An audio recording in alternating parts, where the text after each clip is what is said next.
അസ്സലാമു അലൈക്കും വറഹ്മത്തുള്ളാഹി വബറകാതുഹു. ഹലോ ഫ്രണ്ട്സ്, എല്ലാവർക്കും പ്രവാചക ചരിത്രങ്ങളിലേക്ക് സ്വാഗതം. വിശുദ്ധ ഖുർആനിലും തിരുനബി വചനങ്ങളിലും പ്രതിപാദിച്ചിട്ടുള്ള ഏതാനും നബിമാരുടെ ജീവിത ചരിത്രത്തിലെ കുറച്ചു ഭാഗങ്ങളാണ് നിങ്ങൾക്ക് വേണ്ടി ഞങ്ങളിവിടെ അവതരിപ്പിക്കുന്നത്. ആയിരക്കണക്കിന് വർഷങ്ങൾക്ക് മുൻപ് നടന്ന ചരിത്രമാകുമ്പോൾ ചില അഭിപ്രായ വ്യത്യാസങ്ങളോ കുറവുകളോ ഉണ്ടാകും. അത് കൂട്ടുകാർ ക്ഷമിക്കുമല്ലോ.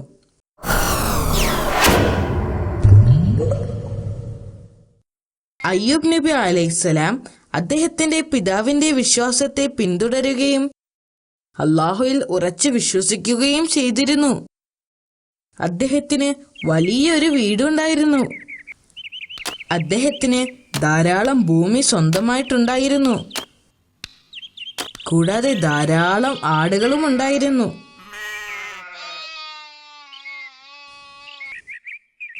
അദ്ദേഹം ദരിദ്രരെ സ്നേഹിക്കുകയും അവർക്ക് ഭക്ഷണവും വസ്ത്രവും നൽകുകയും ചെയ്തിരുന്നു. അദ്ദേഹത്തിന്റെ പുത്രന്മാരും അദ്ദേഹത്തെ പോലെ ദാനധർമ്മങ്ങൾ ചെയ്തിരുന്നു. ഈ അനുഗ്രഹങ്ങൾക്കെല്ലാം പ്രവാചകൻ അള്ളാഹുവിന് നന്ദി പറഞ്ഞു. ആളുകൾക്ക് പ്രവാചകനോടുള്ള സ്നേഹം കണ്ടപ്പോൾ ശൈത്താന് പ്രവാചകനോട് അസൂയ തോന്നി. ഇത് അവസാനിപ്പിക്കാൻ ശൈത്താൻ തീരുമാനിച്ചു. ഒരു ദിവസം ശൈത്താൻ അള്ളാഹുവിനെ സമീപിച്ചു. അയ്യൂബ് നബിയെക്കുറിച്ച് പിശാച് അള്ളാഹുവിനോട് പരാതി പറഞ്ഞു. പ്രവാചകൻ എപ്പോഴും അള്ളാഹുവിനോട് പ്രാർത്ഥിക്കുമെങ്കിലും അദ്ദേഹം ഒരിക്കലും ഒരു ആത്മാർത്ഥതയുള്ള വ്യക്തിയല്ല. ശൈത്താൻ പറഞ്ഞു. എന്നാൽ അള്ളാഹു ശൈത്താനോട് പറഞ്ഞു, അയ്യൂബ് എന്റെ ഏറ്റവും ആത്മാർത്ഥതയുള്ള ഭക്തന്മാരിൽ ഒരാളാണ്. പ്രവാചകന്റെ ആത്മാർത്ഥതയുടെ ആഴം ശൈത്താനെ കാണിച്ചു കൊടുക്കാൻ അള്ളാഹു ആഗ്രഹിച്ചു. അയ്യൂബ് നബിയുടെ സ്വത്തിൽ അവൻ ഉദ്ദേശിച്ചത് ചെയ്യാൻ പിശാചിന് അള്ളാഹു അനുമതി നൽകി. ശൈത്താന് ഇപ്പോൾ വളരെ സന്തോഷമായി. ശൈത്താൻ പ്രവാചകന്റെ ഉടമസ്ഥതയിലുള്ളതെല്ലാം നശിപ്പിക്കാൻ തുടങ്ങി. അവൻ അദ്ദേഹത്തിന്റെ കൃഷിസ്ഥലങ്ങളും കന്നുകാലികളും എന്നിവിടങ്ങളെല്ലാം കത്തിച്ചു കളഞ്ഞു. അവൻ അദ്ദേഹത്തിന്റെ എല്ലാ ദാസന്മാരെയും നശിപ്പിച്ചു. അയ്യൂബ് നബി ഇപ്പോൾ എല്ലാം നഷ്ടപ്പെട്ടവനായി മാറി. ആ സമയത്ത് ശൈത്താൻ ഒരു വൃദ്ധന്റെ വേഷത്തിൽ പ്രവാചകനെ വഴിപിഴപ്പിക്കാൻ സമീപിച്ചു. താങ്കളുടെ സമ്പത്തെല്ലാം നഷ്ടപ്പെട്ടു. അയാൾ പ്രവാചകനോട് പറഞ്ഞു, ഇതിന് കാരണം ചിലർ പറയുന്നത് താങ്കൾ മറ്റുള്ളവർക്ക് ധാരാളം ദാനധർമ്മങ്ങൾ ചെയ്തത് കൊണ്ടാണെന്നാണ്. മറ്റു ചിലർ പറയുന്നത് താങ്കൾ പ്രാർത്ഥനയ്ക്ക് വേണ്ടി ഒരുപാട് സമയം ചിലവഴിച്ചത് കൊണ്ടാണെന്ന്. താങ്കൾക്കുണ്ടായ നാശത്തെ തടയാൻ അള്ളാഹുവിന് കഴിവുണ്ടായിരുന്നെങ്കിൽ അള്ളാഹു താങ്കളെ രക്ഷിക്കുമായിരുന്നു. ഈ കാണുന്നതെല്ലാം അള്ളാഹുവിന് സ്വന്തമാണ്. ഞാൻ ഈ സ്വത്തുക്കളുടെ ഒരു സംരക്ഷകൻ മാത്രമാണ്. അവൻ ഉദ്ദേശിക്കുന്നവർക്ക് അവൻ നൽകുകയും അവൻ ഉദ്ദേശിച്ചവരിൽ നിന്ന് അവൻ തിരിച്ചെടുക്കുകയും ചെയ്യുന്നു. ഇങ്ങനെ പറഞ്ഞുകൊണ്ട് നബി വീണ്ടും അള്ളാഹുവിനോട് പ്രാർത്ഥിച്ചു. ഇത് കണ്ട് ശൈത്താന് നിരാശ തോന്നി. അതിനാൽ വീണ്ടും അവൻ അള്ളാഹുവിനോട് സംസാരിച്ചു. ഞാൻ അവന്റെ വസ്തുവകകളൊക്കെയും നഷ്ടപ്പെടുത്തി, എന്നാൽ അവൻ ഇപ്പോഴും നിന്നിൽ നന്ദിയുള്ളവനാണ്. അവൻ അള്ളാഹുവിനോട് പറഞ്ഞു, മാതാപിതാക്കളുടെ യഥാർത്ഥ പരീക്ഷണം അവരുടെ മക്കളാണ്. അവരുടെ മക്കൾ നഷ്ടപ്പെടുമ്പോൾ അവൻ നിന്നെ തള്ളി പറയുന്നത് കാണാം. പിശാചിന്റെ ഇഷ്ടം പോലെ ചെയ്യാൻ അള്ളാഹു അധികാരം നൽകി. എന്തൊക്കെ ആസൂത്രണങ്ങൾ നടത്തിയാലും പ്രവാചകന്റെ വിശ്വാസവും ക്ഷമയും ഇല്ലാതാക്കാൻ കഴിയില്ലെന്ന് അള്ളാഹു അവന് മുന്നറിയിപ്പ് നൽകുകയും ചെയ്തു. പ്രവാചകൻ താമസിച്ചിരുന്ന വീട് നശിപ്പിച്ചു. അദ്ദേഹത്തിന്റെ മക്കളെല്ലാം അതിനുള്ളിൽപ്പെട്ട് മരണപ്പെട്ടു. പ്രവാചകന്റെ ഹൃദയം തകരുന്ന കാഴ്ചയായിരുന്നു അത്. ശൈത്താന് വളരെയധികം സന്തോഷമായി. അവൻ വീണ്ടും ആ പഴയ വൃദ്ധന്റെ രൂപത്തിൽ പ്രവാചകന്റെ അടുത്തേക്ക് വന്നു. എന്നിട്ട് അദ്ദേഹത്തോട് പറഞ്ഞു, താങ്കളുടെ മക്കൾ മരണമടഞ്ഞ സാഹചര്യം വളരെ ദുഃഖകരമായിരുന്നു.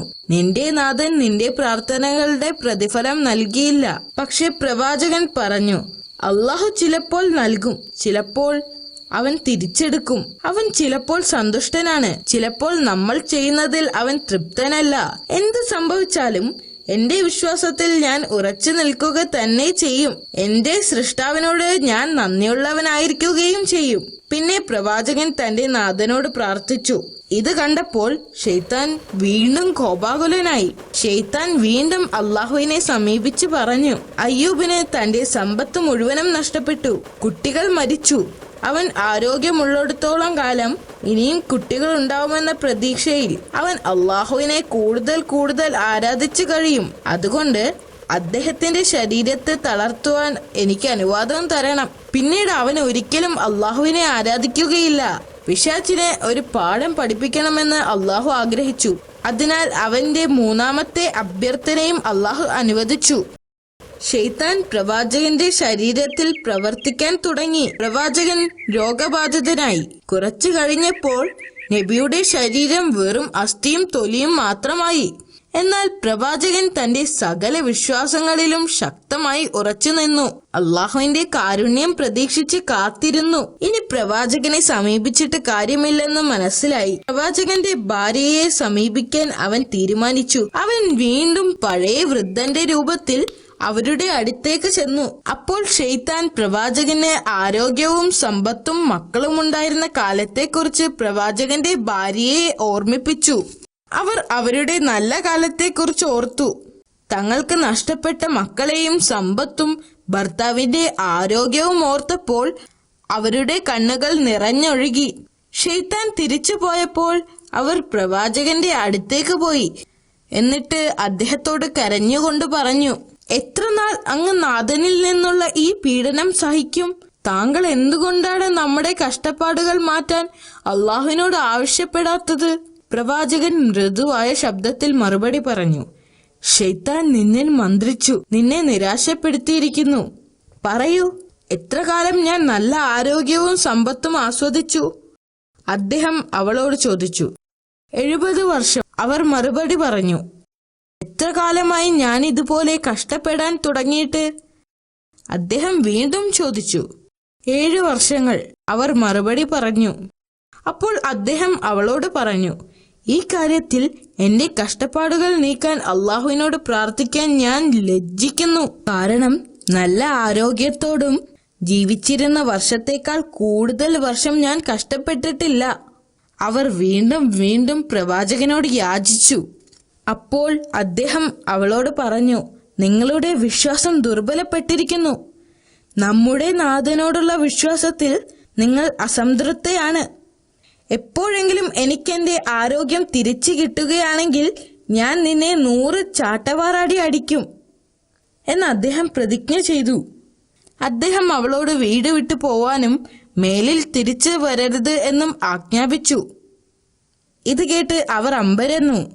അവർ വളരെയധികം വിഷമത്തോടുകൂടി വീട് വിട്ടുപോയി. അവർക്ക് അദ്ദേഹത്തോട് വളരെയധികം ഇഷ്ടമായിരുന്നു. തന്റെ ഭാര്യയോട് അങ്ങനെ പറയേണ്ടി വന്നതിൽ അദ്ദേഹത്തിന് വിഷമം തോന്നി. അവർ തെറ്റായൊന്നും ഉദ്ദേശിച്ചില്ലെന്ന് അദ്ദേഹത്തിന് അറിയാമായിരുന്നു. ഈ നിസ്സഹായാവസ്ഥയിൽ അദ്ദേഹം അള്ളാഹുവിനോട് പ്രാർത്ഥിച്ചു. അത് പരാതിപ്പെടുന്നതിനായിരുന്നില്ല, അള്ളാഹുവിന്റെ കാരുണ്യത്തിന് വേണ്ടിയായിരുന്നു. എന്റെ നാഥ, ഞാൻ അവശനായിരിക്കുന്നു. നീയാണ് ഏറ്റവും വലിയ കരുണാമയൻ. പ്രവാചകന്റെ പ്രാർത്ഥന സ്വീകരിച്ച് അള്ളാഹു അദ്ദേഹത്തോട് കരുണ കാട്ടുകയും ചെയ്തു. അള്ളാഹു പ്രവാചകനോട് തന്റെ കാൽ ഭൂമിയിൽ അമർത്താൻ ആവശ്യപ്പെട്ടു. പ്രവാചകൻ ആ കൽപ്പന അനുസരിച്ചു. പെട്ടെന്ന് തന്നെ നിലത്തു നിന്നും ഒരു ഉറവ വന്നു. അള്ളാഹു കൽപ്പിച്ചതുപോലെ അദ്ദേഹം ആ വെള്ളത്തിൽ കുളിച്ചു. പെട്ടെന്ന് അദ്ദേഹത്തിന് സുഖം പ്രാപിച്ചു. അദ്ദേഹത്തിന് വിശ്വസിക്കാൻ കഴിഞ്ഞില്ല. അതേസമയം തന്റെ വിശ്വസ്ത ഭാര്യയ്ക്ക് ഭർത്താവിനെ പിരിഞ്ഞ് അധിക ദൂരം പോകാൻ കഴിയില്ലായിരുന്നു. അവർ അദ്ദേഹത്തെ ഓർത്ത് കുറേ വിഷമിച്ചു. അതുകൊണ്ട് തന്നെ അദ്ദേഹത്തെ പരിചരിക്കാൻ അവർ ആഗ്രഹിച്ചു. അവർ വീട്ടിലേക്ക് മടങ്ങി വന്നു. വീടിനകത്ത് കടന്നപ്പോൾ പെട്ടെന്നുള്ള മാറ്റം കണ്ട് അവർ അതിശയിച്ചു. പ്രവാചകൻ വീണ്ടും ആരോഗ്യവാനായിരിക്കുന്നു. അദ്ദേഹത്തിന്റെ എല്ലാ അസുഖങ്ങളും ഇല്ലാതായിരുന്നു. അവർ അദ്ദേഹത്തെ കെട്ടിപ്പിടിക്കുകയും അള്ളാഹുവിനോട് നന്ദി പറയുകയും ചെയ്തു. പ്രവാചകൻ ദേഷ്യത്തിലായിരുന്നപ്പോൾ എടുത്ത ശപഥത്തെക്കുറിച്ച് ഓർത്ത് അദ്ദേഹം ഇപ്പോൾ ദുഃഖിക്കുന്നു. ആരോഗ്യം തിരിച്ചു കിട്ടുകയാണെങ്കിൽ ഭാര്യയ്ക്ക് 100 അടി നൽകുമെന്ന് സത്യം ചെയ്തിരുന്നു. അവളെ വേദനിപ്പിക്കാൻ അദ്ദേഹത്തിന് കഴിയുമായിരുന്നില്ല. എന്നാൽ അള്ളാഹുവിനോടുള്ള വാക്കുകൾ തെറ്റിക്കാനും അദ്ദേഹത്തിന് കഴിയില്ലായിരുന്നു. അള്ളാഹു തന്റെ വിശ്വസ്ത ദാസന്റെ ധർമ്മസങ്കടം പരിഹരിക്കാൻ വീണ്ടും സഹായത്തിനെത്തി.